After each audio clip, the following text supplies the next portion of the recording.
وَلَقَدْ يَسَّرْنَا الْقُرْآنَ لِلذِّكْرِ فَهَلْ مِن مُّدَّكِرٍ ربی اشرح لی صدری ویسر لی امری واحلل عقدۃ من لسانی یفقہوا قولی واجعل لی وزیرا من اہلی ربی یسر ولا تعسر وتمم بالخیر وبک نستعین آمین یا الہی آمین۔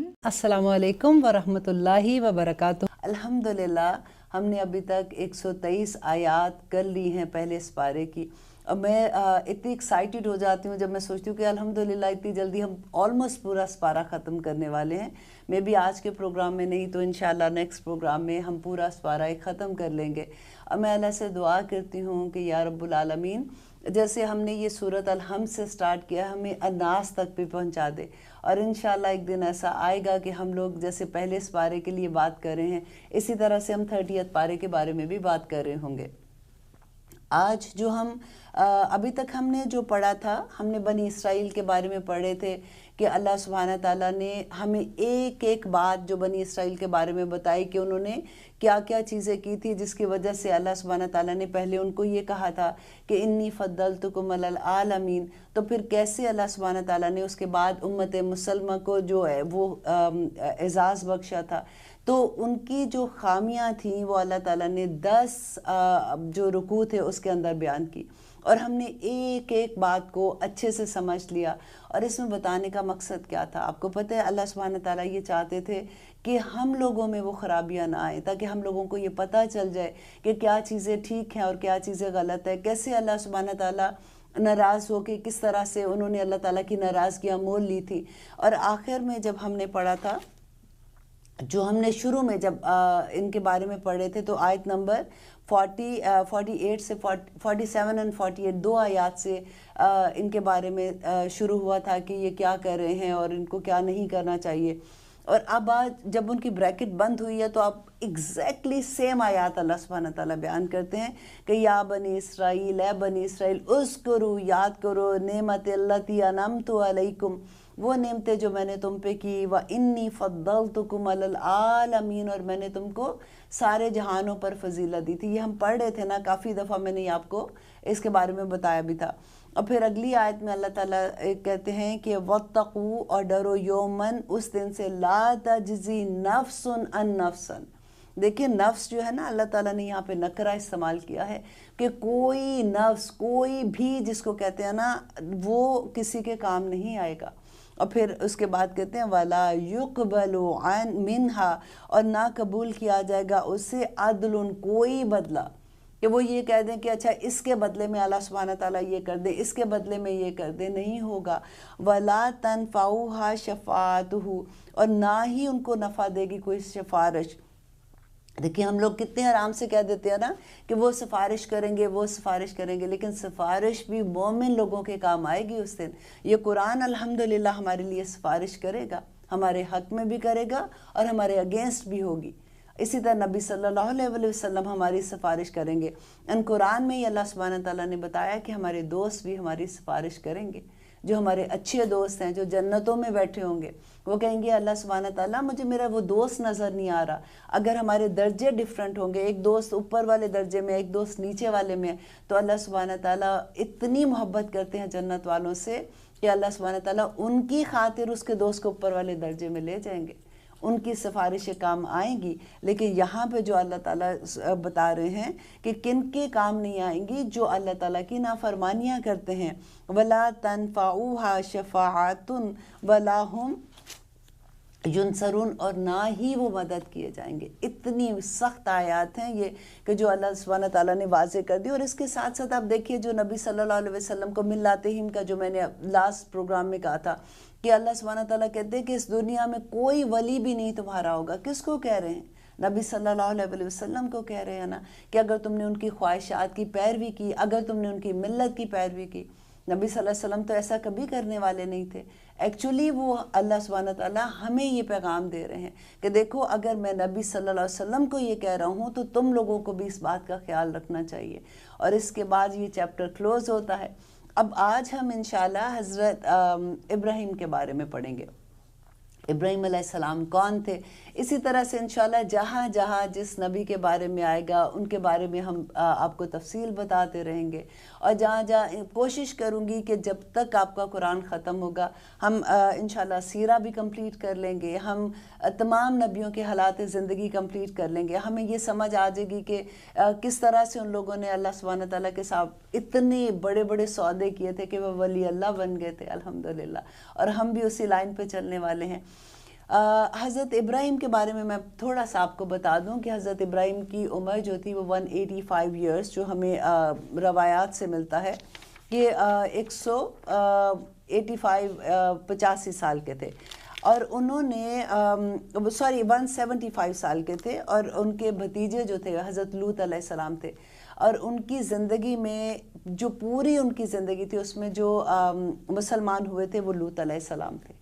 دیکھیں اب نبی صلی اللہ علیہ وسلم کی امت ہیں ہم لوگ، اور ہم قیامت کے دن نبی صلی اللہ علیہ وسلم ہم پہ فخر کریں گے اپنی امت کو دیکھ کے کہ اتنے زیادہ تعداد میں لوگ ہوں گے۔ ابراہیم علیہ السلام نے 175 سال عمر پائی تھی، اور دیکھیں ان کی زندگی کی کہانی جب ہم بیان کرتے ہیں کہ کس طرح سے انہوں نے اسلام کو، دیکھیں نبی صلی اللہ علیہ وسلم جب 40 سال کے تھے، آپ کو یاد ہے کہ وہ پہاڑ پہ جاتے تھے، وہاں پہ غار ہرا میں ان کو جب جبرائیل علیہ السلام پہلی دفعہ وحی لے کے آئے تھے، اور پھر وہ بھاگے ہوئے گھر آئے تھے بی بی فاطمہ کے پاس، اور پھر وہ آیات تھی یا ایھا المزمل یا ایھا المدثر، لیکن تو اس وقت نبوت ملی تھی۔ اسی طرح موسیٰ علیہ السلام آگ لینے گئے تھے تو اللہ سبحانہ تعالیٰ نے ان کو آواز دی، انہوں نے دوڑ لگائی کہ نہیں مجھے ڈر لگتا ہے اس کو ہاتھ لگاتے ہوئے، جو انہوں نے کہا تھا کہ وہ سانپ بن جاتی تھی چھڑی کو۔ تو اسی طرح سے ہر نبی کو نبوت جیسے ملی تو اس کے واقعہ ہیں، لیکن ابراہیم علیہ السلام کا قصہ اتنا خوبصورت ہے۔ آپ دیکھیں یہ 16 سال کے ایک جوان بچے تھے، آپ اپنے بچوں کو ذرا مائنڈ میں لائیے کہ ہمارے جو 16 سال کے بچے ہیں، دیکھیں ان کو کوئی ابھی کسی نبی کی پیروی نہیں کر رہے، یہ بابل شہر میں پیدا ہوئے تھے، وہاں پہ بتوں کی پوجا کی جاتی تھی، ان کے ارد گرد کوئی توحید والا بندہ نہیں تھا کہ جس کو دیکھ کے ان کو لگتا کہ او میں اس کو فالو کرتا ہوں۔ انہوں نے نیچر کے ساتھ، فطرت کے ساتھ اسلام کو اللہ سبحانہ تعالیٰ کی پہچان کی تھی، اتنی بڑی بات ہے، فطرت کے ساتھ۔ اور ان کو جب احساس ہوا، انہوں نے دیکھا کہ لوگ بتوں کی پوجا کرتے ہیں، ان کو خود اپنے ہاتھ سے بناتے ہیں، تو انہوں نے ان کی حکمت دا وے یہ چل رہے ہیں نا، آپ سٹیپ بائی سٹیپ آپ وہ نوٹ کیجئے گا کہ کس طرح سے انہوں نے اسلام کی تبلیغ کی تھی، کہ انہوں نے کہا ایک دفعہ کیا ہوا کہ یہ لوگوں کا اس وقت وہاں کے لوگوں کا رواج تھا کہ عید جیسے ہوتی تھی نا، وہ بتوں کا ایک دن مناتے تھے، اس میں وہ کھانا پکاتے تھے، صبح بتوں کے آگے رکھ جاتے تھے، اور پھر وہ ایک بڑے سے میدان میں جاتے تھے اور پورا دن وہ گیم کھیلتے تھے یا جس طرح بھی فن کرتے تھے، اور رات کو واپس آتے تھے اور وہ کھانا اٹھاتے تھے، وہ سمجھتے تھے کھانا مبارک ہو گیا کیونکہ بتوں کے پاس رکھ کے گئے ہوئے ہیں، اور پھر وہ سارے مل کے کھا لیتے تھے۔ انہوں نے جب جانا تھا تو انہوں نے حضرت ابراہیم علیہ السلام کو کہا کہ آپ ہمارے ساتھ چلیں۔ جیسے آپ سوچیں کہ ایک 16 سال کا بچہ ہے تو اس کے ارد گرد اس کے جو دوست ہوں گے، انہوں نے کہا چلو چلو سارے مل کے چلتے ہیں۔ ابراہیم علیہ السلام نے کہا، انہوں نے اس وقت ایک حکمت سے کام لیا، انہوں نے کہا کہ میری طبیعت ٹھیک نہیں ہے تو آج میں نہیں جا سکتا ہوں، تو وہ پیچھے رہ گئے۔ اب سب لوگ چلے جاتے ہیں، بعد میں ابراہیم علیہ السلام کیا کرتے ہیں کہ ایک کلہاڑی لیتے ہیں، تو جتنے بت ہوتے ہیں وہ ساروں کو مار دے، مطلب سب کو وہ ختم کر دیتے ہیں، توڑ دیتے ہیں، اور جو سب سے بڑا بت ہوتا ہے نا اس کو وہ چھوڑ دیتے ہیں اور اس کے کندھے پہ وہ کلہاڑی رکھ دیتے ہیں اور خود آ کے گھر لیٹ جاتے ہیں۔ اب رات کو جب وہ لوگ واپس آتے ہیں تو آ کے دیکھتے ہیں کہ یہ کیا ہوا۔ آپ سوچے ذرا امیجن کریں کہ کیا حال ہوا ہوگا وہاں پہ لوگوں کا کہ سارے بت کسی نے توڑ دیے ہیں، اور وہ آپس میں ان میں باتیں ہونا شروع ہو گئی۔ انہوں نے کہا کہ یہ ایک لڑکا ہے جو ہمارے بتوں کے بارے میں ایسی کچھ باتیں کرتا ہے، اب تو وہ پیچھے بھی رہ گیا تھا، آئی تھنک ہمیں اس سے پوچھنا چاہیے۔ جب ابراہیم علیہ السلام کو بلاتے ہیں، وہ پوچھتے ہیں ان سے، تو وہ آگے سے انہوں نے اتنی عقل مندی کا جواب دیا، انہوں نے کہا کہ مجھے تو نہیں پتا کہ تم کیا مجھ سے بات کر رہے ہو، یہ جو بڑا بت ہے جس کے کلہاڑی تو اس کے کندھے پہ پڑی ہوئی، آپ اس سے پوچھو، تم اس سے ساری دعائیں قبول کراتے ہو، تم اس کی عبادت کرتے ہو، تو یہ تمہیں بتائے، پوچھو اس سے کہ کس نے مارا ہے۔ وہ دیکھ کے وہ سارے حیران ہو گئے۔ آج میرا گلا تھوڑا خراب ہے، میں کوشش کر رہی ہوں کہ میں اپنی ٹون تھوڑی سی لوور رکھوں تاکہ میں آرام سے آج کا پروگرام انشاءاللہ کر سکوں۔ تو خیر اینی وے وہ بڑے حیران ہوئے، لیکن فوراً ہی انہوں نے اپنی بات بدل دی۔ انہوں نے کہا کہ یہ کیا تم بات کرتے ہو، بت تو آپس سے یہ تو بات نہیں کرتے ہیں، تو ہم ان سے کیسے پوچھ سکتے ہیں۔